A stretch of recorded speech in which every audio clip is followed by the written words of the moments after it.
जय प्रज्ञापूर्णा प्रभु परमगीतस्मि जगने दया दृष्टि याचूं अरज मुझ आप चरणे महामुक्ति मार्ग प्रगट करता राज प्रभुने नमीने छू अनुसरण आप चरणे यदि चैतन्ये मुकुरैव भाषिदचित समं भान्ति द्रव्य व्ययजटिलसन्तरहिता जगत्साक्षी मार्ग प्रकटन परो भानुरिवयो महावीर स्वामी नयन पथगामी भवतु मे। सत्श्रुतने नमस्कार, असीम उपकारी आत्माने नमस्कार, तारक त्रिपुटीने नमस्कार, महावित्रोने नमस्कार, महाविત્રો સમાન મુરબ્બીઓ મુમુક્ષુને નમસ્કાર. પરમ કૃપાળુ દેવ પ્રણીત વચનામૃતજી પત્રાંક 179 મુંબઈ કારતક વિક્રમ સંવત 1947 એટલે કે આખા કારતક મહિના દરમિયાન ગમે તે દિવસે પત્ર લખાયો છે. તારીખ મુજબ 13/11/1890થી 12/12/1890 દરમિયાન લખાયેલો પત્ર છે. કોને લખાયો છે તે અનુપલબ્ધ છે. એટલે સૌનું તે કોઈનું નહીં, પણ કોઈનું નહીં તે સૌનું, આપણું તો ખરું છે. પત્રનું શીર્ષક મૂક્યું છે ઉપશમ ભાવ. 16 ભાવનાઓથી ભૂષિત થયેલો છતાં પણ પોતે સર્વોત્કૃષ્ટ જ્યાં મનાયો છે ત્યાં બીજાની ઉત્કૃષ્ટતાને લીધે પોતાની ન્યૂનતા થતી હોય અને કંઈ મત્સર ભાવ આવી ચાલ્યો જાય તો તેને ઉપશમ ભાવ હતો, ક્ષાયિક નહોતો. આ નિયમા છે. અહીં પત્ર પૂરો થઈ જાય છે. સંબોધન નથી મળ્યું, લિખિતંગ નથી મળ્યું, કદાચ એમ જ પોતે લખી રાખ્યું હોય એમ પણ બને, એ જે હશે તે.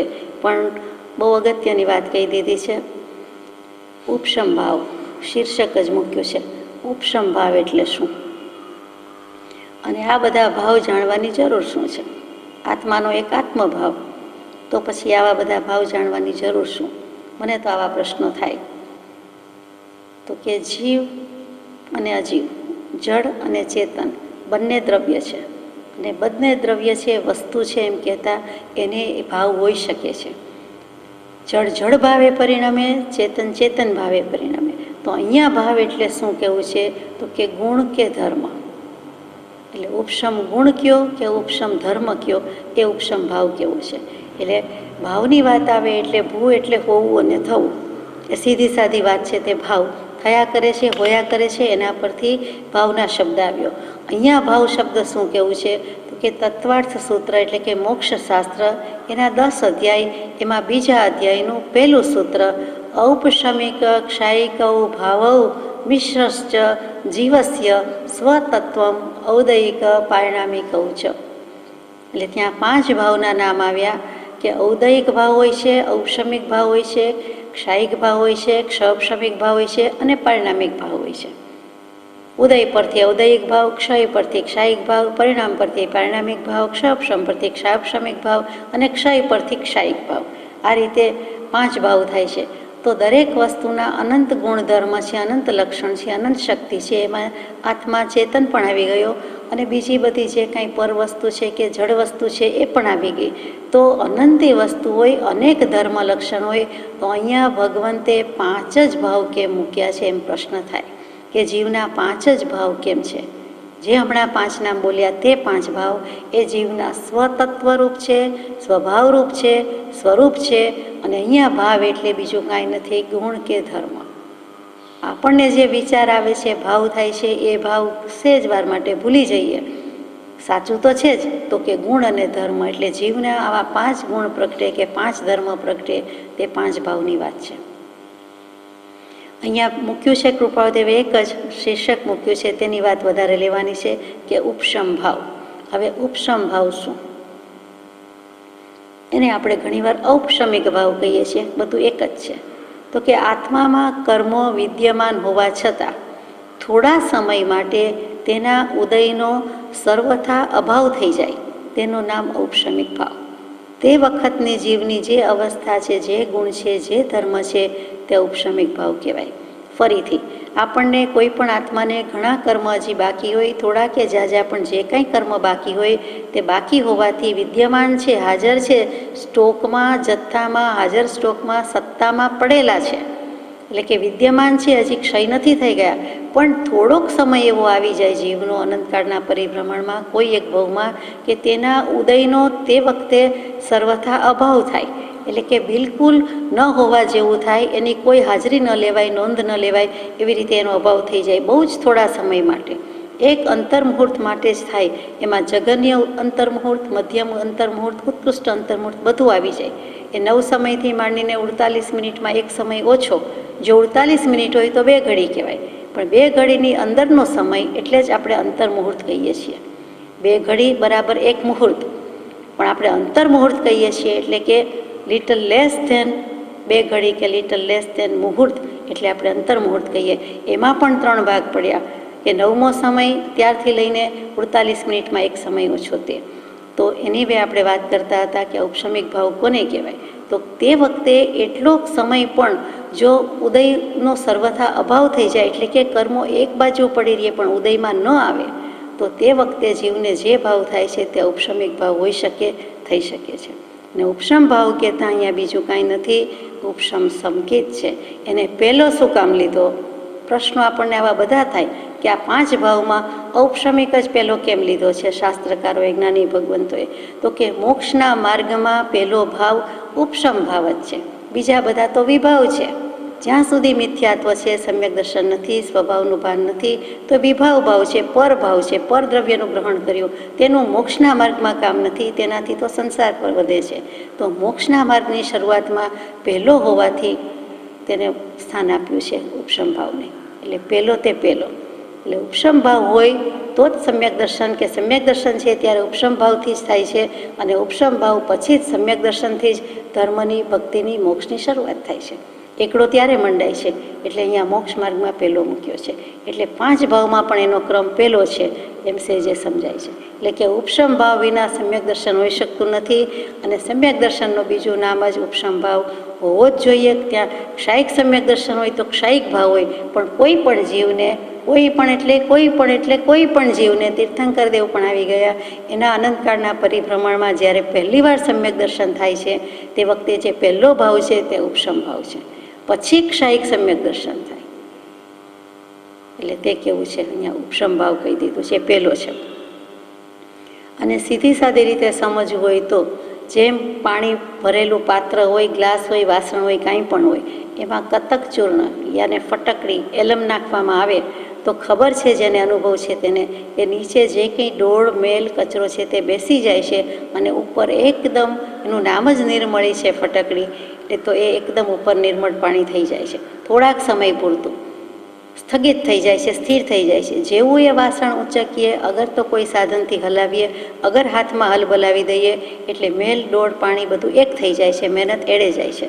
તો જ્યાં સુધી ફટકડી નીચે છે, નિર્મલી છે, કતક ચૂર્ણ છે, ત્યાં સુધી અને કાંઈ કરતા નથી, તો પાણી એઝ ઇટ ઇઝ નિર્મળ દશાને ભજે છે, ચોખ્ખે ચોખ્ખું દેખાય છે. તેવી જ રીતે આત્માને કેટલીક વખત કર્મનો ઉદય એવો આવે છે કે ત્યારે આત્મા ઉપશમ ભાવને પામી જાય, શુભ ભાવ કરે, એમાંથી શુદ્ધ ભાવમાં આવી જાય, અને તે વખતે જેમ પેલી ફટકડી નીચે બેઠી છે તેમ કેટલાક કર્મો હજી નીચે બેઠા છે.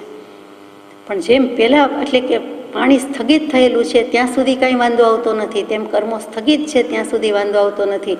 પણ તરત જ પછી જે બળી ગયેલો કોલસો એના ઉપર રાખ વળી ગઈ હોય તો લેવા જઈએ છીએ તો દેખાતું નથી, એટલે એમ થાય છે કે આ તો રાખ વળી ગઈ કે ઠરી ગયો છે. પણ તરત જ એને નિમિત્ત મળતા, પવન મળતા અથવા તો અંદર સળગેલો હોવાથી તરત જ આપણને દજાડે છે. તેમ થોડોક સમય શાંત હોય છે, તેવી રીતે અહીંયા પણ કર્મો થોડોક સમય શાંત હોય છે. જીવને આત્માને માર્ગ આપતા હોય છે ત્યારે જો એ મોકળાશમાં મુક્ત ભાવ અનુભવી લઈએ તો એના જેવો ઉત્તમ પુરુષ કોઈ નહીં. તે વખતે તેને સમ્યક દર્શન થઈ જાય છે. એટલે આ ઉપશમ ભાવનું જીન શાસનમાં ઘણું જ મહત્ત્વ છે કે ઉપશમ ભાવ હશે તો સમ્યક દર્શન, નહીં તો નહીં. એટલે તે વખતે શાંત કહીએ છીએ તે અહીંયા શાંત નથી કહેવું, સંપૂર્ણ શાંત નથી થયો તો શાંતિને શાંત કહેવાય. સંપૂર્ણ નથી, બાકી છે, એટલે ઉપશમ શાંતિની નજીકનું. આત્મસિદ્ધિજીમાં કૃપાદેવ કે મોહભાવ ક્ષય હોય જ્યાં અથવા હોય પ્રશાંત, એ પ્રશાંત એટલે ઉપશાંત. તે કહીએ જ્ઞાની દશા, બાકી કહીએ ભ્રાંત. એટલે બાકી ભ્રાંતિ, વેમ ને મિથ્યાત્વ, અજ્ઞાન વગેરે છે. પણ અહીંયા સ્વરૂપનું ભાન થઈ જતા તે 11મા ગુણસ્થાનક વર્તી જીવને પણ વિતરાગ, એટલે કે વિતરાગ હોવા છતાં, વિતરાગ દશા હોવા છતાં હજુ ઉપશમ ભાવ હોવાથી છદ્મસ્થ કયો છે. બંને વિશેષણ લાગુ પડે છે. 11મા 12મા ગુણસ્થાનકે, એમાં 11મા ગુણસ્થાનકની વાત કરીએ તો છદ્મસ્થ વિતરાગ ગુણસ્થાનક એમ કહેવાય. સરાગ સંયમ કહેવાય. એક વખત સંયમ કયો છો અને આગળ પાછું વિશેષણ લગાડી છે સરાગ સંયમ, કેમ કે હજુ કેવલ જ્ઞાનની પ્રાપ્તિ નથી, એટલે ત્યાં ઉપશમ કહેવાય છે. એટલે આ ઉપશમ ભાવની આટલી વાત સમજવાની છે. પંચાસ્તિકાય જેવું પંચાસ્તિકાય કુંદ ભગવંતે લખ્યું, એની 56મી ગાથા. એમાં ઉપશમ ભાવની વ્યાખ્યા શું કરે તો કે ઉપશમથી યુક્ત ભાવ તે ઉપશમ ભાવ, એટલે ઉપશમની સાથે જોડાયેલો છે. ઉપશમ વાળો જે ભાવ છે તેનું નામ ઉપશમ ભાવ છે. તો ઉપશમ કોને કહેવાય એમ પ્રશ્ન થાય તો 506 નંબરના પત્રમાં કૃપાળદેવે સમજાવી દીધું કે ગૃહ કુટુંબાદી ભાવોને વિશે અનાસક્ત બુદ્ધિ થવી તે વૈરાગ્ય. ઘર, કુટુંબ, ગૃહ શબ્દ છે. ગૃહ, કુટુંબ આદિને વિશે અનાસક્ત બુદ્ધિ, આદિ ભાવોને વિશે અનાસક્ત બુદ્ધિ થવી તે વૈરાગ્ય.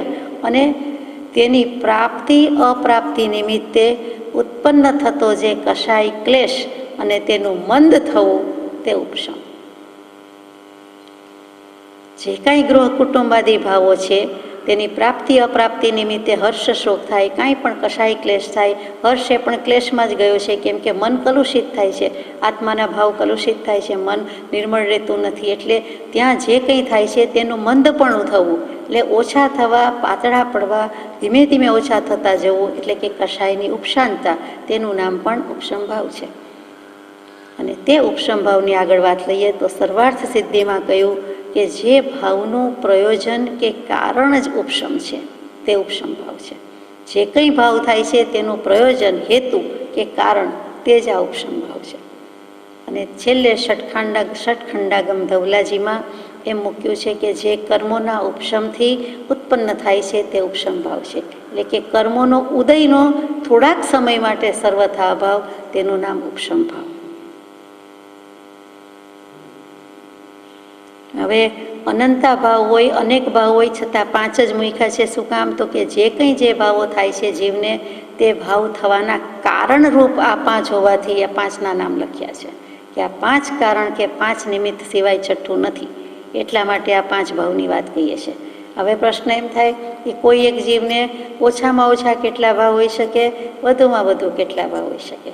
તો ઓછામાં ઓછા 2 ભાવ તો હોય અને હોય જ. કેટલાક જીવને ઓછામાં ઓછા 2 ભાવ હોય, એટલે કે 1 ભાવ હોતો નથી અને 0 ભાવ વિનાનું કોઈ હોતું નથી અને 1 હોતું નથી. ઓછામાં ઓછા 2 ભાવ હોય. કેટલાક જીવને 3 ભાવ હોય, કેટલાક જીવને 4 ભાવ હોય, કેટલાક જીવને 5 ભાવ હોય. તરત જ આપને જિજ્ઞાસા સળવળે કે કોને 2, 3, 4, 5 ભાવ હોય? તો સિદ્ધ ભગવંતને 2 ભાવ હોય, ક્ષાયિક ભાવ અને પરિણામિક ભાવ. સિદ્ધ ભગવંતનું અસ્તિત્વ છે, ભગવાન તરીકે છે, આત્મા તરીકે છે, એનું અસ્તિત્વ મીટી ફીટી ગયું નથી. એટલે જે સિદ્ધ શિલા પર બિરાજમાન મુક્ત આત્મા, સિદ્ધાત્મા, ભગવંત કહી દઈએ, સિદ્ધામ કહીએ, સિદ્ધ ભગવાન છે તે આત્મા તરીકે અસ્તિત્વ એક સિદ્ધ અનંત હોવા છતાં અસ્તિત્વ અલાયદું અલગ ધરાવે છે. એટલે તેમને જીવ હોવાથી, આત્મા હોવાથી, ભલે દેહ નથી, આત્મા હોવાથી અનંત જ્ઞાન, દર્શન, સુખ, વીર્ય કયું જાય છે. એટલે એમને ક્ષાયિક ભાવ પણ છે, કેમ કે ક્ષાયિક સમ્યક દર્શન થયું, પછી ક્ષાયિક ભાવ થયો એટલે કેવલ જ્ઞાન થયું, પછી મોક્ષે ગયા છે. એટલે એ કાંઈ જતું રહ્યું નથી, એટલે એમને ક્ષાયિક ભાવ છે એમ કહ્યું જાય છે. સાથે સાથે આત્માનું અસ્તિત્વ હોવાથી એનું પરિણમન થયા જ કરે છે, સમય સમયે થયા કરે છે. એટલે ત્યાં પરિણામિક ભાવ પણ છે અને છે. પરિણામિક ભાવ એટલે પરિણમન થયા કરે તે સહજ સ્વભાવ, સહજ ભાવ, અને તે તો છે જ.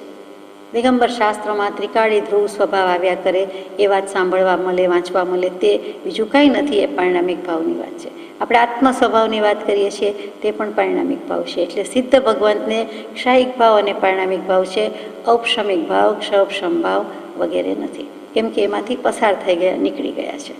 સંસારી જીવને કેટલા ભાવ હોય તો એમ થાય કે બધું હોય તો પાંચે પાંચ, પણ ખોટું પડે, એમ નથી. સંસારી જીવને 3 ભાવ હોય, એટલે કે મિથ્યાત્વીને સંસારીને 3 ભાવ હોઈ શકે.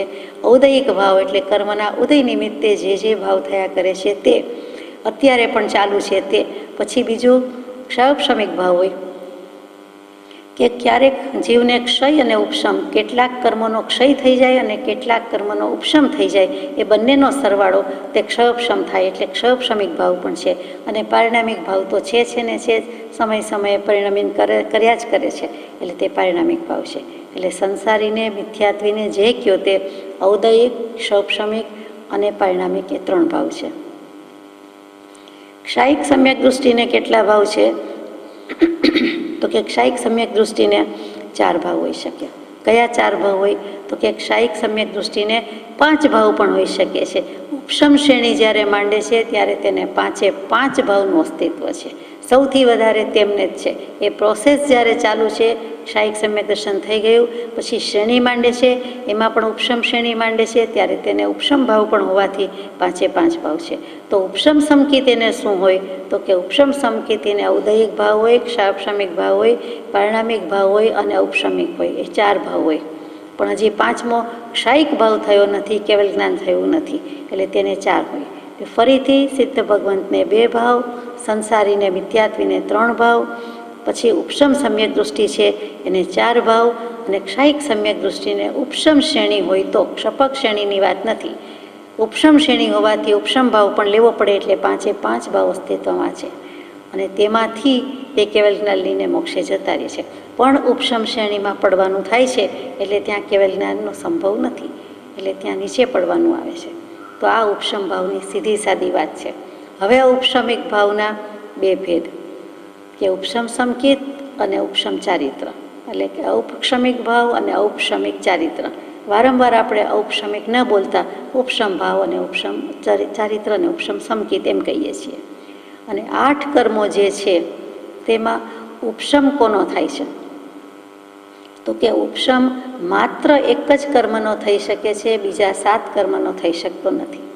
બીજા બધા કર્મ ઉદયમાં હોય, બંધમાં હોય, સત્તામાં હોય, પણ જ્યારે આપણે ઉપશમ શબ્દ બોલીએ છીએ, બંધ, ઉદય, ઉદીર્ણા, સત્તાની વાત નથી કરતા, પણ ઉપશમ શબ્દની વાત કરીએ છીએ, ત્યારે 8 કર્મમાંથી માત્ર એક જ કર્મનો ઉપશમ થાય છે. નાનાવર્ણીય કર્મનો નથી થતો, દર્શનાવર્ણીયનો નથી થતો, વેદનીયનો નથી થતો, આયુષ્યનો નથી થતો, નામનો નથી થતો, ગોત્રનો નથી થતો, અંતરાયનો નથી થતો. કયા કર્મનો થાય છે? એક મોટું મોહ રાજા જે રહી ગયું તેનો થાય છે. એટલે મોહનીય કર્મ છે તેનો જ ઉપશમ હોઈ શકે, બીજા કોઈ કર્મનો ઉપશમ હોઈ શકે નહીં. એટલે અહીંયા મુખ્ય જે કહ્યું કે કર્મ અનંત પ્રકારના, તેમાં મુખ્ય 8, તેમાં મુખ્ય મોહનીય હણાય તે કહું પાઠ, એ વાત આવી ગઈ. એટલે કે મોહનીય કર્મનો જ ઉપશમ ભાવ થાય છે. તો 8 કર્મમાં મોહનીય કર્મમાં પેલું દર્શન મોહનીય કર્મ, બીજું ચારિત્ર મોહનીય કર્મ. તો દર્શન મોહનીય કર્મનો ઉદય એટલે શું થાય છે તો કે મિથ્યાત્વ મોહનીય, મિશ્ર મોહનીય, સમ્યક્ત્વ મોહનીય, આ દર્શન ત્રિક કહેવાય છે. 3 વસ્તુ જે સમકિત થવા દેતું નથી. ફરીથી મિથ્યાત્વ મોહનીય, સમકિત મોહનીય અને મિશ્ર મોહનીય. એવી જ રીતે અનંતાનુબંધી ક્રોધ, અનંતાનુબંધી માન, અનંતાનુબંધી માયા, અનંતાનુબંધી લોભ, આ 4 ચારિત્ર મોહનીયની પ્રકૃતિ. આ 3 + 4 એટલે એને દર્શન સપ્તક કહેવાય છે. સંગીત સપ્તક છે એવી રીતે અહીંયા દર્શન સપ્તક છે, પણ અશુભ છે, ખરાબ છે. એ જ 7 પ્રકૃતિ છે તેનો ઉપશમ કરે ત્યારે જ તેને ઉપશમ સંકિત થાય છે. અને એ 7 પ્રકૃતિનો જો ક્ષય કરી નાખે ધડ મૂળથી જડ મૂળથી કરી નાખે કરી શકે તો ક્ષાયિક સમ્યક દર્શન થઈ જાય છે. પણ પહેલાં તો જીવને ઉપશમ સમ્યક દર્શન થાય છે, ઉપશમ ભાવ થાય છે. પહેલાં પાતળા પડે છે, ઘણા પાતળા પડે છે, સમ્યક દર્શન થાય છે પણ ક્ષાયિક થતું નથી. એટલે તે ઉપશમ ભાવની વાત છે.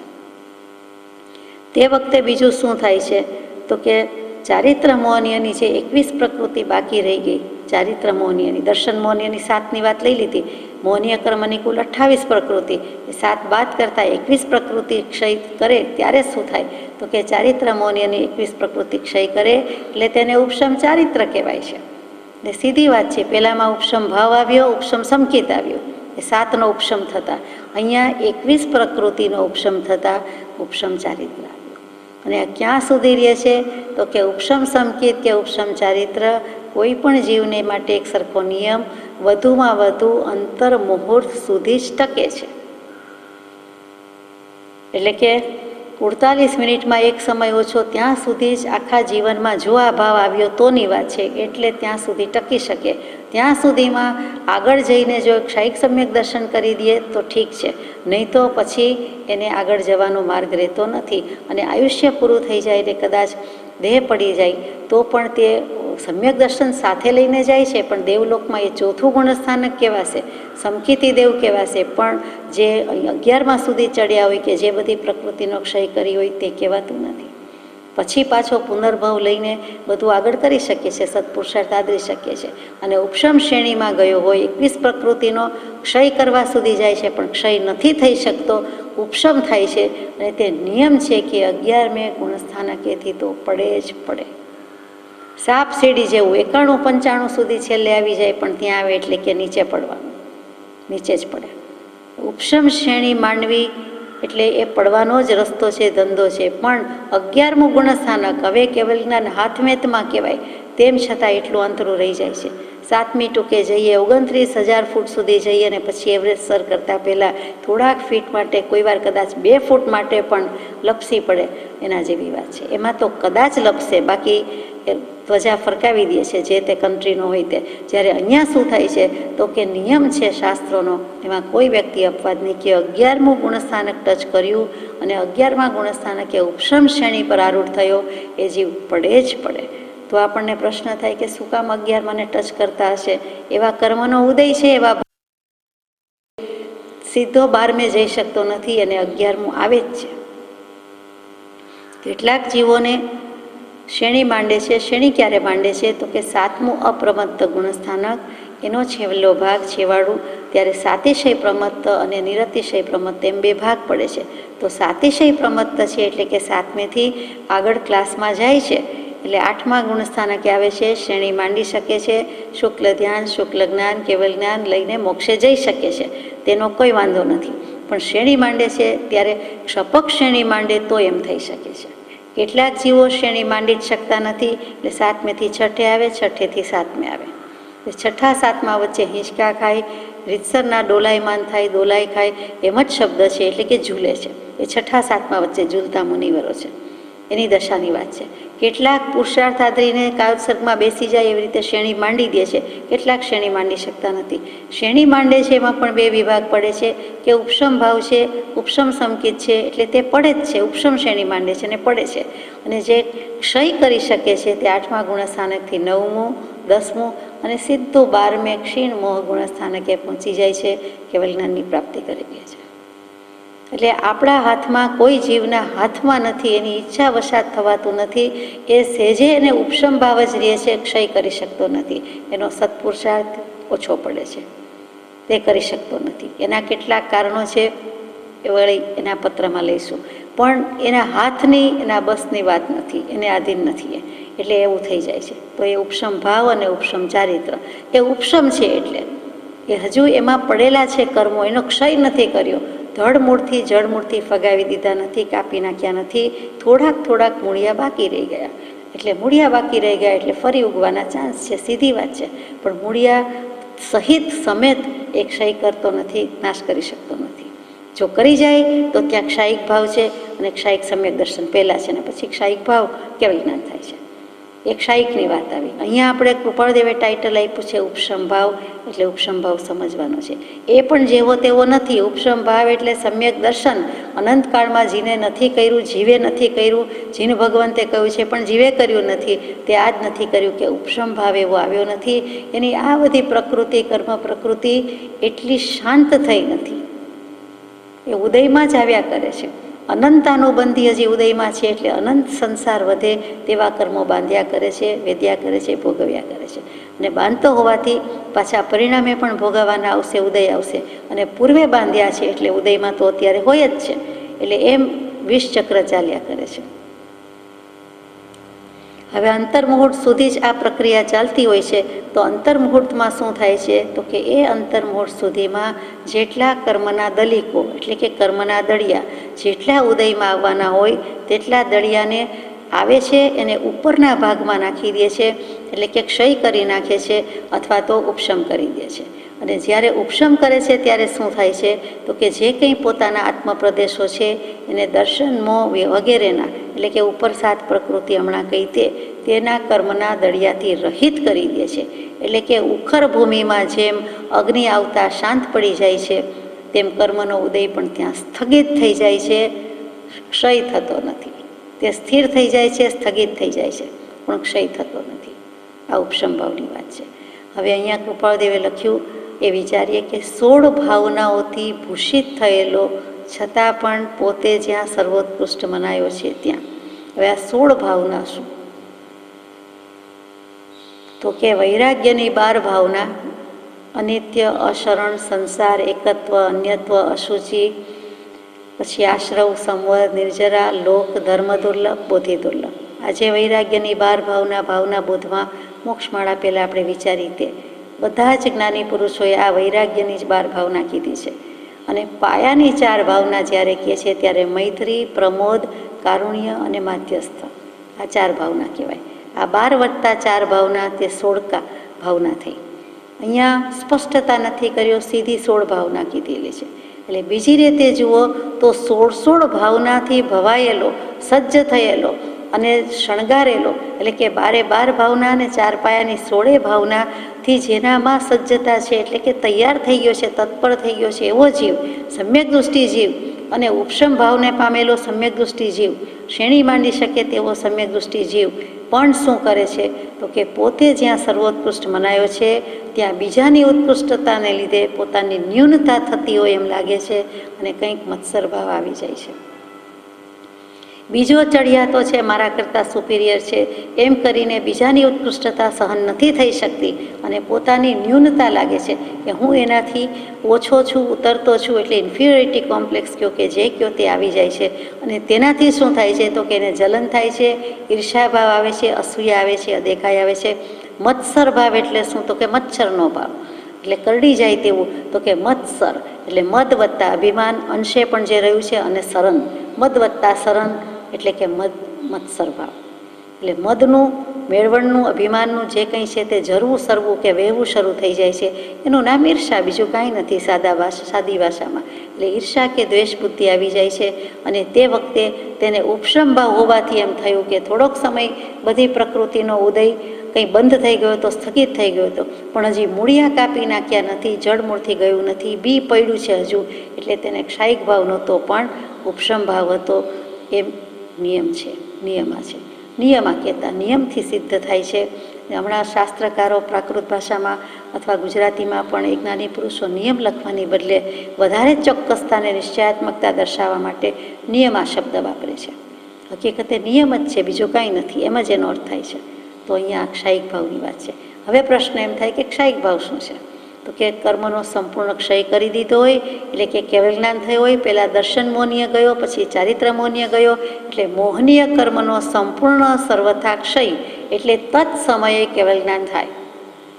દર્શન મોહનીયનો ક્ષય ઉપશમ કે ક્ષય ઉપશમ તો સમ્યક દર્શન થાય, પણ સાથે ચારિત્ર મોહનીયનો પણ ક્ષય ઉપશમ એમાંથી ક્ષય કરી નાખે, એટલે તે જ સમયે કેવલ જ્ઞાન થાય. જ્ઞાનાવરણીય કર્મના ક્ષયથી કેવલ જ્ઞાન થતું નથી. દર્શનાવર્ણ્ય કર્મના જ્ઞાન ક્ષયથી કેવલ જ્ઞાન કે કેવલ દર્શન થતું, કેવલ દર્શન થાય છે, પણ જે કેવલ જ્ઞાન થવાનું કારણ છે તે તો મોહનીય કર્મના ચૂરે ચૂરા બોલી જાય, અંશ માત્ર રજ માત્ર પણ ન રહે, એક અંશ માત્ર પણ પરમાણુ સ્પર્શના ન રહે અને સંપૂર્ણ કલંક રહિત વિતરાગ અડોલ સ્વરૂપ થાય છે. અપૂર્વ અવસરમાં ગાઈએ છીએ તેની વાત છે, તે કેવલ જ્ઞાની.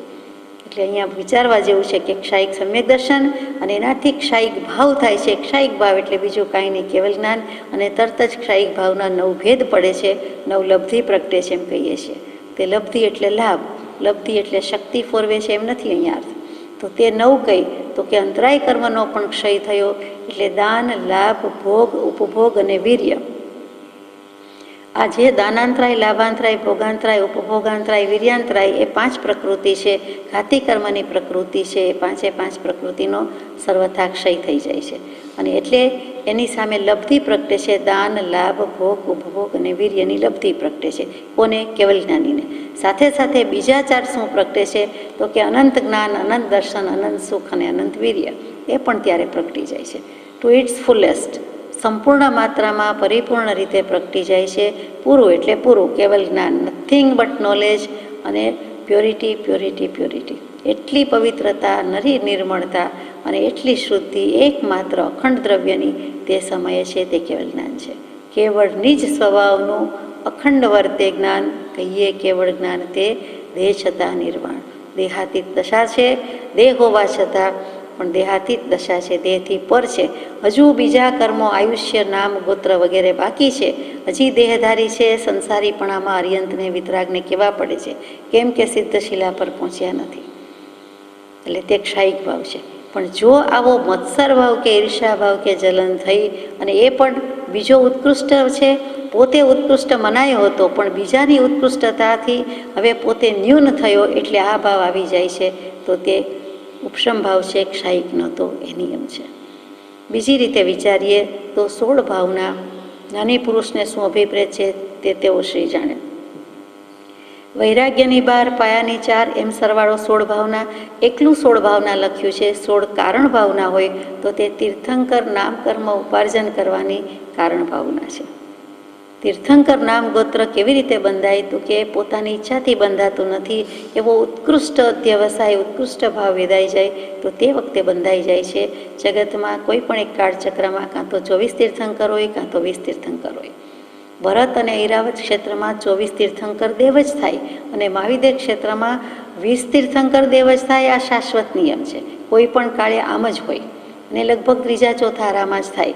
મહાવિદ્ય ક્ષેત્રમાં એવી આરા સિસ્ટમ નથી, એટલે ત્યાં જુદું લાગવું પડે. અહીંયા તો 3જા 4થા આરામાં જ થાય છે. એમાં 3જાના એન્ડમાં અને 4થાના એન્ડમાં પૂરું થઈ જાય, ત્યાં સુધીમાં 24 તીર્થંકર દેવ. તો એવા તો 20 કે 24 જીવને જ તીર્થંકર દેવ થવાનો લાભ થાય છે કે પ્રાપ્ત થતું હોય છે. પણ એને કારણ ભાવના શું છે તો કે દર્શન વિશુદ્ધિ, વિનય સંપન્નતા, શીલ વ્રતેશુ અનતિચાર, અભિક્ષણ જ્ઞાન ઉપયોગ, શ્રુત ભક્તિ, પ્રવચન ભક્તિ, વાત્સલ્ય ભક્તિ, જીંત પ્રવચન ભક્તિ વગેરે વગેરે. અને વિનય ગુણ તો બધામાં પહેલો ને પહેલો, અને તેને કારણે એ મોક્ષનું તીર્થંકર નામગત્ર કર્મનું ઉપાર્જન કરી દે છે. એટલે 16 કારણ ભાવનાથી કીધું હોય તો કૃપાળદેવે કેટલું કહી દીધું કે 16 ભાવનાઓથી ભૂષિત થયેલો, એટલે તીર્થંકર થવા સર્જાયેલો જીવ સમ્યક દર્શન થઈ ગયું, ઉપશમ ભાવમાં આવી ગયો. ઉપશમ ચારિત્ર ક્ષય નથી થયું. એ 16 ભાવના, એમાંથી એક ભાવના ભાવી હોય કે 16 હોય કે 11 હોય, આપણે કામ નથી. પણ તીર્થંકર નામ ગોત્ર ઉપાર્જન કરેલો જીવ પણ 16 ભાવનાથી વિભૂષિત, થોડા વર્ષો કે થોડા ભવો પછી તીર્થંકર દેવ થવાના છે. 1, 2, 3 નહીં, પણ હજી ઘણા બાકી છે. તો પણ જો પોતાને મત્સર ભાવ આવી જાય છે તો પડવાનું કારણ થાય છે. એ દૃષ્ટાંત મૂક્યું છે અહીંયા. દૃષ્ટાંત અભિપ્રેત છે પણ લખ્યું નથી, પણ મને સમજાય છે ત્યાં સુધી. મરીચીના ભાવમાં મહાવીર સ્વામીની વાત, તો કે મહાવીર સ્વામી ભાવિ તીર્થંકર દેવ છે, પણ મરીચીનો ભાવ થયો એટલે કે ઋષભદેવ ભગવાનના એ પૌત્ર હતા. ભરત ચક્રવર્તી પુત્ર હતા અને એમના પૌત્ર. તો તે વખતે તેમને અભિમાન આવી ગયું. ઋષભદેવ ભગવાનને કોઈએ પૂછ્યું કે આ જે કોઈ બેઠા છે એમાંથી કોઈ ભાવિ તીર્થંકર દેવનો જીવ છે કે કોઈ તીર્થંકર છે આમાં? એટલે કહ્યું કે જ્ઞાનમાં જણાય અને ખોટું બોલાય નહીં, એટલે કહી દીધું કે આમાં બેઠેલો એક જે આ છે તે મરીચી, અને તે જ તીર્થંકર દેવ થવાનો છે. અને એને ખબર પડી, સાંભળ્યું, ભરત ચક્રવર્તીને એમ થયું કે આ પુત્ર છે એટલે નમસ્કાર કરું છું, વાલ કરું છું કે અભિનંદન આપું છું એમ નહીં, પરંતુ ભાવિ તીર્થંકર દેવ થવાના છે એમ જાણીને વંદન નમસ્કાર સાથે જણાવી દીધું. એટલે જીવથી જીરવાયું નહીં. એટલે જ કદાચ આપણે કહીએ કે કોઈની હાજરીમાં વખાણ કરવા નહીં, એટલું જોઈએ તેટલા થોડાક કરવા હોય તો કરવા, એપ્રિશિએટ કરવું, પણ બહુ વખાણ કરવું નહીં. આ વખાણી ખીચડી દાઢે વળગી કે જે કાંઈ કહેવાતું હોય તે. તો મરીચીને અભિમાન આવ્યું કે હો, મારા પિતાશ્રી ભરત ચક્રવર્તી આ કાળનો પ્રથમ ચક્રવર્તી, મારા દાદા ગ્રાન્ડફાધર દાદાગીરી છે, આત્માને પામ્યા છે, સંપૂર્ણપણે પામ્યા છે, સંસ્કૃતિનું સર્જન કર્યું છે, તે ખરા અર્થમાં દાદાગીરી કરી શકે એમ છે, એની કુમારી છે એવી તો ઋષભદેવ ભગવાન. તો દાદા પ્રથમ તીર્થંકર દેવ, પિતા પ્રથમ ચક્રવર્તી, અને હું છેલ્લો તીર્થંકર થવાનો. એમ જે એને કુળનું, ગોત્રનું, કુટુંબનું, પરિવારનો પ્રાઉડ વેદાઈ ગયો, અભિમાન આવી ગયું, તે મરીચીનો કહો. અને તેણે ઋષભદેવ પ્રભુના સમયમાં દીક્ષા લીધી, સંન્યાસ લીધો, દીક્ષા લીધી, બધું કર્યું. પણ ઋષભદેવ ભગવાન આગળ વિહાર કરતા જાય છે અને કેટલાય જીવો એમની સાથે જે કંઈ સંન્યાસી સાધુ બધા છે તેમને એમ થાય છે કે આ તો કંઈ પારણું કરતા જ નથી, ક્યાં સુધી ભૂખ્યું રહેવાનું, ઉપવાસ કરવાનું. ને ઋષભદેવ ભગવાને 12 મહિના સુધી સંસ્કૃતિનું સર્જન કર્યું, પણ એવું શીખવાડી નથી ગયા ચાઈને રાવી આવે એટલે કે અમને આવું સાધુ થઈએ તો વરાવવું. કેવો નિર્દોષ આહાર કહેવાય એ એમણે જણાવ્યું નથી. Well in advance, head of time એમણે શીખવાડ્યું નહોતું કે આ અમને સચેત આહાર કહેવાય ને આ અચેત આહાર કહેવાય ને આ સૂઝતો આહાર કહેવાય. એમના કર્મનો ઉદય એ પ્રમાણે છે. તો 12 મહિના સુધી કોઈ પુત્ર, પતિ, પત્ની બધું કેટલું આપી દે, સૈન્ય આપી દે, હાથી ઘોડા આપે, વસ્તુ આપે, પણ એમને શું ખપે છે કે આ શુદ્ધ આહાર જે ખપે છે તે જ કોઈ વરાવતું નથી. આપણે જાણીએ છીએ આખી વાત. તો એ ઋષભદેવ પ્રભુની સાથે જે આખો સંઘ વિહાર કરતો હતો એમાંથી કેટલાક થાક્યા, કંટાળ્યા, હાર્યા, ઊભા રહી ગયા અને વેશ છોડી દીધો કે આ જૈન મુનિનો વેશ તો બહુ અઘરો, આમાં તો કાંઈ ખબર પડતી નથી. એટલે કેટલાકે ત્રિદંડી થઈ ગયા, કેટલાક સંન્યાસી થઈ ગયા અને ત્યારથી તાપસ થઈ ગયા. એટલે સંન્યાસી, તપસ્વી એટલે તાપસ, અથવા તો કંદમૂળ કે ફળ ફૂળનો જે તૈયાર આહાર મળે, જાંબુડાનું ઝાડ હોય તો જાંબુડા નીચે પડેલા વાપરે, અથવા તો કાંઈક સેજ હલાવીને વાપરે. પછી કોઈક એવું હોય કે આખું ઝાડ ખળભળાવી દે કે પાડી દે કે ચાલો, એ પછી જુદી વાત છે. 6 લેશિયાના દૃષ્ટાંતમાં વાત આવે. પણ બધા પોતપોતાની રીતે વિચારવા માંડ્યા કે આપણને જે મળે તે ખાઈ લો, વાપરી લો, આરોગ્ય લ્યો. ઋષભદેવ ભગવાન તો મુસ્તાક છે. અને પછી આપણે જાણીએ છીએ કે એમના પૌત્ર શ્રેયાંશ કુમારને કોઈક પૂર્વભવનું જાતિસ્મરણ જ્ઞાન થતાં એમ થયું કે આવો મુનિવેશ મેં પૂર્વભવમાં જોયો છે અને એમને શેરડીનો રસ મેં ઓરાવ્યો છે, ઓરાવી શકાય. એ ત્યાંથી જ પસાર થતા હતા અને થોડી વાર થઈ ગઈ હતી, 2 ઘડી જેવું. એટલે એ પ્રાસુક આહાર છે એમ કરીને તેમણે સચેત નહીં પણ અચેત આહાર છે, સૂઝતો આહાર છે એમ કરીને ઓરાવ્યું અને એમને વર્ષી તપનું પારણું થયું. ત્યારથી વર્ષી તપ કરવાની શરૂઆત થઈ. એમણે 12 મહિનાના લગાટ ઉપવાસ કર્યા હતા, 365 દિવસ. અને એ કામના એ પ્રમાણે 13 મહિના કર્યા હોય તો એટલા દિવસ વધારે. જ્યારે અત્યારે એ સંઘેણ સંઠાણ નહીં હોવાથી આપણે કરી શકતા નથી. એટલે એકાંતરા ઉપવાસ એકાંતરા કરીએ છીએ. 1 દિવસ ઉપવાસ, 1 દિવસ પારણું, એ પણ આપ જાણો છો. પણ વર્ષી તપની શરૂઆત ત્યાંથી થઈ, એ આદેશ્વર દાદા. તો એ વખતે મરીચીનો જીવ એણે દીક્ષા લીધેલી, એમાંથી સહન ન થયું એટલે ત્રિદંડી, એટલે પેલો દંડ એક રાખે છે, એમાં 3 લીટી પણ હોય છે. સમ્યક દર્શન જ્ઞાન ચારિત્રની હોય, રત્નત્રયની હોય, પણ એમણે બીજી રીતે લઈ લીધું અને પછી એ વેશ ધારણ કરીને જૈન મુનિના બદલે તપસ્વી કયો, સંન્યાસી કયો, સાદી ભાષામાં ત્રિદંડી થયા. બ્રાહ્મણોમાં પણ થાય તે, અને તે મરીચી મુનિ ત્યાં થયા તો ખરા.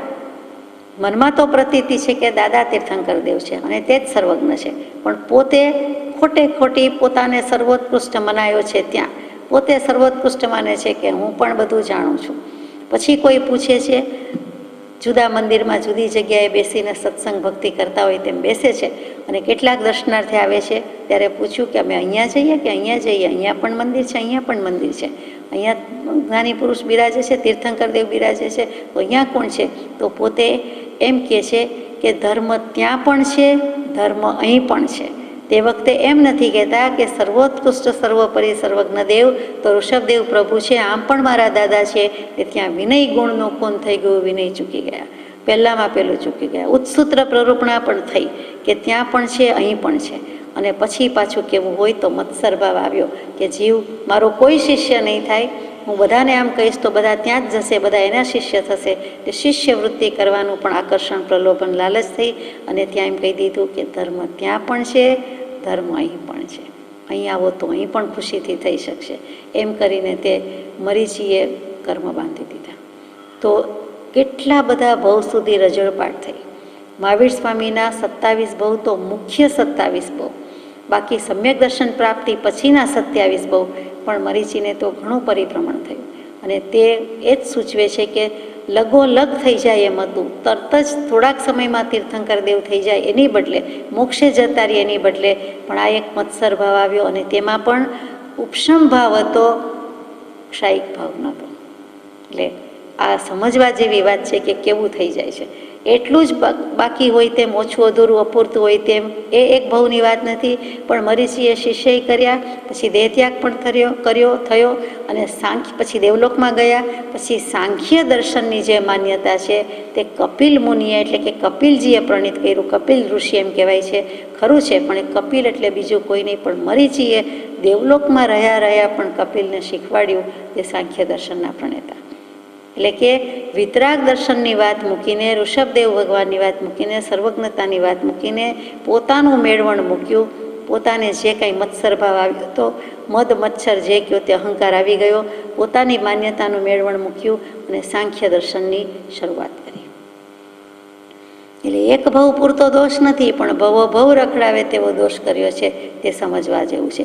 ઉપશમ ભાવ એટલે સમ્યક દર્શનનો જ ભાવ છે, એની ઘણી મહત્તા છે, પણ ઉપશમ શ્રેણી કે ઉપશમ ચારિત્ર જેટલી ક્ષાયિક ભાવની છે એના કરતાં ઓછી છે. 100% ક્ષાયિક ભાવ કેવો છે, જ્યારે ઉપશમ ભાવને જેટલી ટકાવારી આપો એટલી, 99% આપો તો પણ 100 તો નહીં જ, અને એમાં પડવાના ચાન્સ પૂરા છે, તે અહીંયા સમજાવ્યું છે. એટલે અહીંયા મત્સર ભાવ આવીને ચાલ્યો જાય તો તેને ઉપશમ ભાવ હતો, ક્ષાયિક નહોતો. આ નિયમા છે. એટલે ઉપશમ ભાવ ઓછો અને ક્ષાયિક ભાવ સર્વાંગ સંપૂર્ણ 100% સાચો, તે ખાસ કેવું છે. અને એક આટલી નાની ભૂલ કરતાં પણ કેવું થાય છે એ ખાસ સમજવાનું છે. જીવને છેક સુધી સત્પુરુષનો શરણો માથે જોઈ થઈ બેઠા, થઈ પડે એ ચાલે નહીં, હું જાણું છું, સમજું છું. ને ઋષભદેવ ભગવાન પાસેથી સાંભળીને દીક્ષા લઈને ગ્રહણ કરીને બેસી ગયા. તો એમ આત્મજ્ઞાનની પ્રાપ્તિ, ઉપશમભાવની પ્રાપ્તિ પણ મૂળમાંથી નથી કાઢ્યું અને તે અભિમાન વેદાઈ ગયું. અને પછી તો આપણે જાણીએ છીએ કે નીચ ગોત્ર કર્મનું ઉપાર્જન થયું. એટલે મહાવીર સ્વામીના જીવને પણ થોડોક સમય સુધી દેવાનંદા બ્રાહ્મણીની કુક્ષીમાં, એટલે કે 82 રાત્રિ રહેવું પડ્યું. અને ત્યાર પછી તેઓ ક્ષત્રિય વંશમાં ગયા અને વગેરે વગેરે. એ માનીએ કે ન માનીએ, સ્વીકારીએ કે ન સ્વીકારીએ, પણ જે થયું તે થયું કે 16 ભાવનાઓથી ભૂષિત થયેલો જીવ.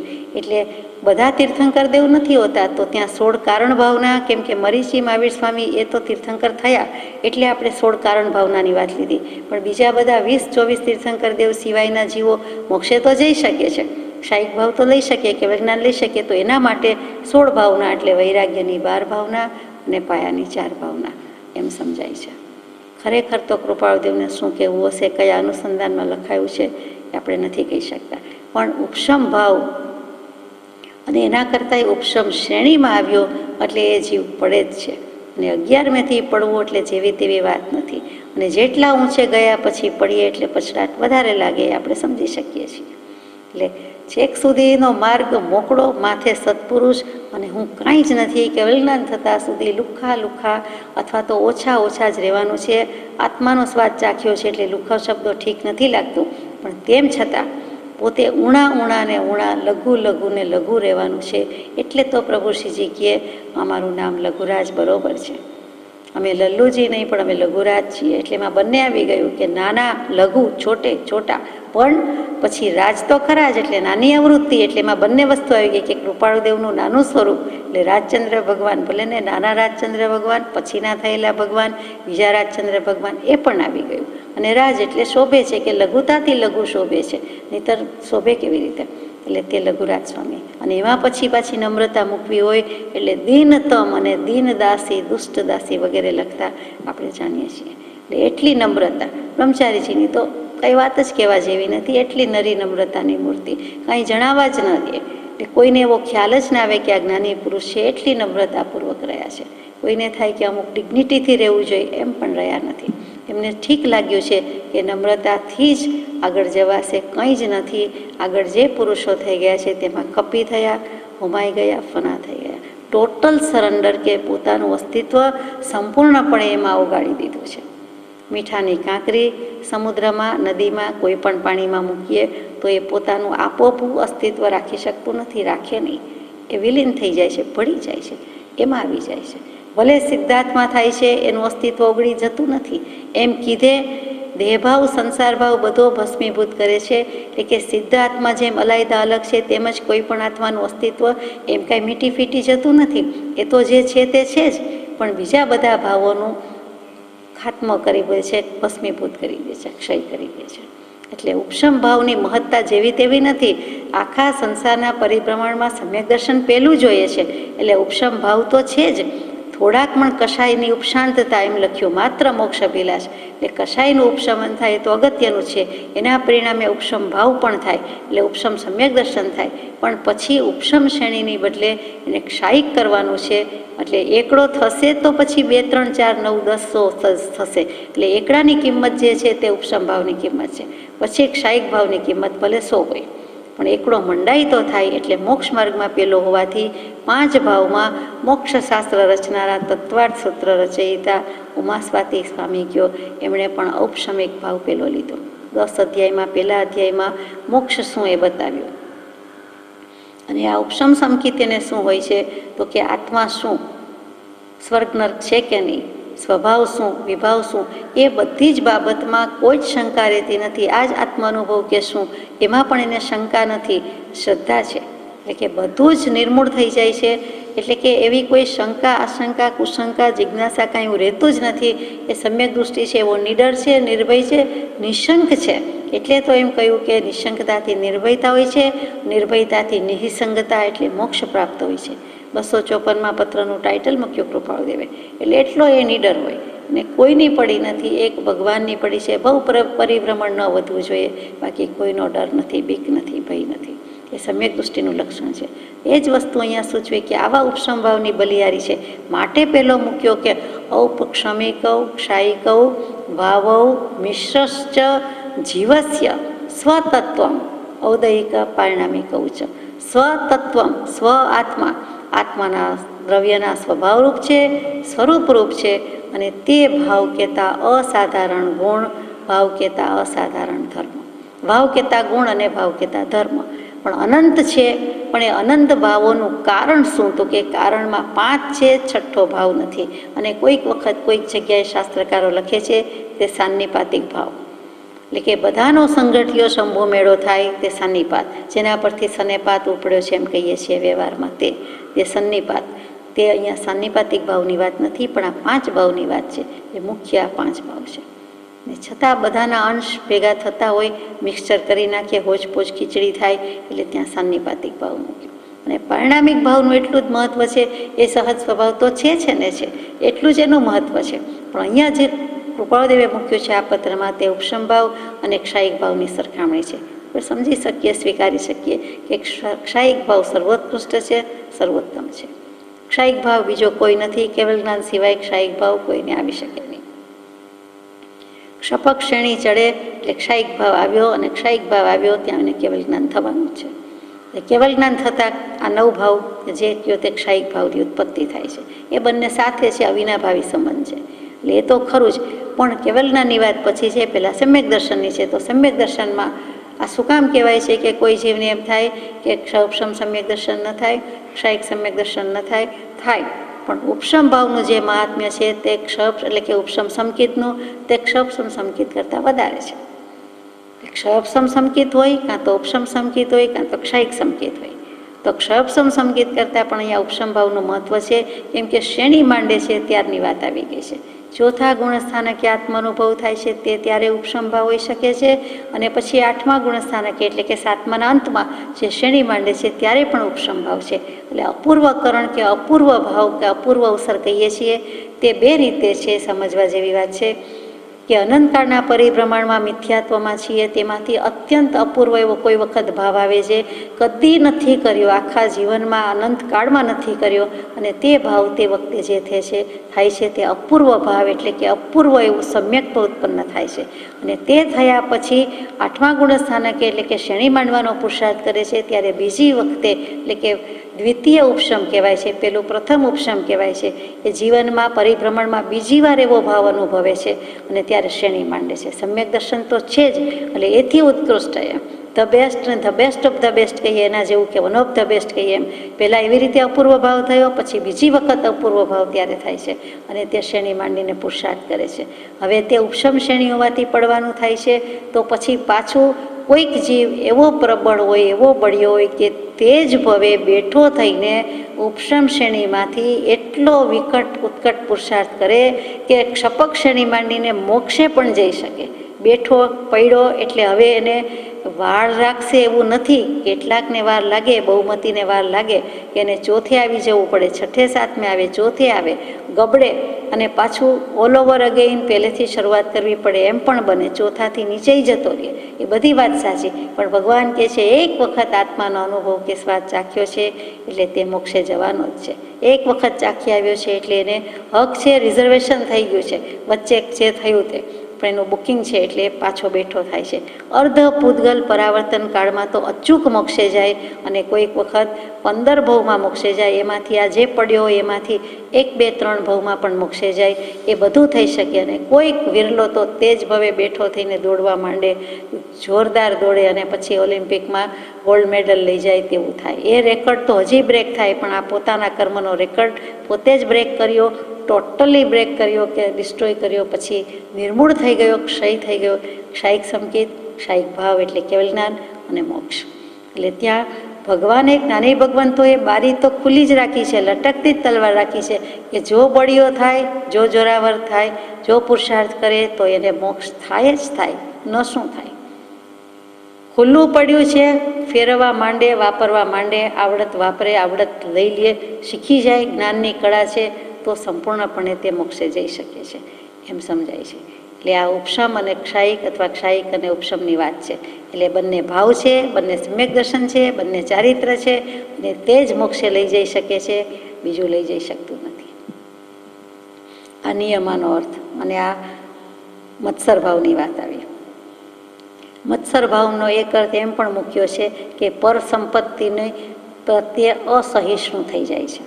એટલે કે બીજાની સંપત્તિ છે, એટલે આત્માની સંપત્તિની વાત કરીએ તો તેના પ્રત્યેની અસહિષ્ણુતા, એ સાંખી શકતો નથી. આ જ વસ્તુ કૃપાળદેવે 301 નંબરના પત્રમાં મૂક્યું કે જગત આત્મરૂપ માનવામાં આવે, પરના ગુણનું ઉત્કૃષ્ટપણું સહન કરવામાં આવે, પરના દોષ જોવામાં ન આવે, પોતાના ગુણનું ઉત્કૃષ્ટપણું સહન કરવામાં આવે, તો જ આ સંસારમાં રહેવા યોગ્ય છે, બીજી રીતે નહીં. પત્ર પૂરો થઈ ગયો. સૌભાગભાઈને 301 નંબરનો પત્ર 2.5 લીટીનો પત્ર કે જગત આત્મરૂપ માનવામાં આવે, એક એક જીવ આત્મરૂપ મનાય, પછી પરના દોષ જોવામાં ના આવે, કંઈ જોવા જ નહીં. દોષ દૃષ્ટિ કરવી તો સ્વદોષ પ્રત્યે, બાકી નહીં. અને પોતાના ગુણનું ઉત્કૃષ્ટપણું સહન કરવામાં આવે, ત્યાં ઉપસંભાવની વાત લખી તે કે પોતાને ગુણ પ્રગટ્યો તો ભલે પ્રગટ્યો, ગુણ એટલે ત્યાં સમ્યક દર્શન પણ ખરું કે સંકિતનો ગુણ, સમ્યક દર્શનનો ભાવ, ઉપસંભાવ પ્રગટ્યો તો એ સહન કરી જવો જોઈએ. એટલે કે ત્યાં સ્વચ્છંદ અભિમાન થઈ જાય, હોશિયારી થઈ જાય, કોઈક રીતે ક્યાંક ક્યાંક છલકાઈ જવાનું આવે તો એ નહીં કરવાનું, પણ ત્યાં સમાઈને રહીએ, સમજીને સમાઈને રહીએ. તો કે પોતાના ગુણનું ઉત્કૃષ્ટપણું સહન કરવું એ જેવી તેવી વાત નથી. આ સમ્યક દર્શનની બાબતમાં નહીં, પણ વ્યવહારમાં, સંસારમાં પણ આપણને જે કેટલીક બાબતનું જ્ઞાન હોય, કેટલીક વસ્તુ આવડતી હોય, તો આપણને બીજા જ્યારે વાત કહેતા હોય, કરતા હોય, અથવા કાંઈ પણ હોય, અથવા એ ક્રિયા કરતા હોય, તો તરત એમ થાય કે આ તો મને આવડે છે, મને વધારે ખબર છે, હું કરી આપું, હું શીખવાડું, હું બોલું, મને આમ ઠીક લાગે છે વગેરે. તો તે વખતે પણ પોતાના ગુણનું ઉત્કૃષ્ટપણું અંશે સહન કર્યું કહેવાય, પૂરેપૂરું સહન કર્યું ન કહેવાય. પૂરેપૂરું ક્યારે સહન કર્યું કહેવાય? તો કે આવા ભાવમાંથી બહાર નીકળી જાય, છલકાઈ ન જાય ત્યારે. જરૂરી છે એટલું માર્ગદર્શન આપવું પડે, પણ તેથી વધારે છલકાઈ જવું, હું જાણું છું, સમજું છું, આવી જાય એટલે ત્યાં આવડતનું અભિમાન અને તે પાડી દે છે. એટલે અહીંયા નાને પાયે કે મોટે પાયે આ પત્રમાં પરમ કૃપાળુ દેવે ઘણું જ કહી દીધું છે એમ સમજાય છે. આપણે ઉકેલી શકતા નથી, બાકી ઉપશમ ભાવ તે ઉપશમ ભાવ. આખા જીન પ્રવચનનો સાર શું? તો કે સ્વભાવમાં રહેવું, વિભાવથી મુકાવું, એ જીન પ્રવચનની મુખ્ય આજ્ઞા છે. એમ જીન પ્રવચનનો સાર, જીનાગમનો સાર એક શબ્દમાં કેવો હોય તો ઉપશમ ભાવ. કોઈ એને પછી સમ્યક્ત્વ કહે, કોઈ એને પ્રશાંતપણું કહે, જે મોહભાવ ક્ષય હોય જ્યાં અથવા હોય પ્રશાંત, તે પ્રશાંત એટલે ઉપશાંત છે, બીજું કાંઈ નથી. એટલે જોવાની ખૂબી એ છે કે 11મે ગુણસ્થાનકે આવે પછી એને આ બાજુ વિતરાગતા છે અને આ બાજુ સરાગતા છે, આ બાજુ છદ્મસ્થતા છે, આ બાજુ સર્વજ્ઞતા છે, બરાબર વચ્ચે છે.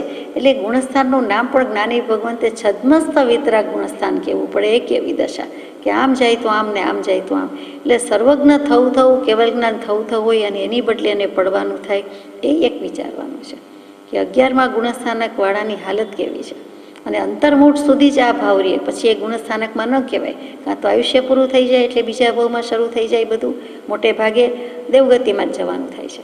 અને નહીં તો પછી તે પ્રમાણે એની સાથે બધું આવે છે. પણ આ ઉપશમ સંકિત કે એવું બધું કહેવાતું નથી. એટલે કે આગળ જવાનો પુરુષાર્થ પછી પૂરો થાય, કારણ કે આયુષ્ય જ પૂરું થઈ જાય છે. જ્યારે 11મા ગુણસ્થાનકની વાત આવવાની છે કેટલાક પત્રમાં, ત્યારે આપણે હજુ પણ સવિશેષ વિચારવાનો પ્રયત્ન કરશું. અત્યારે અહીંયા પૂરું કરીએ છીએ. સહજ આત્મ સ્વરૂપ પરમ ગુરુ.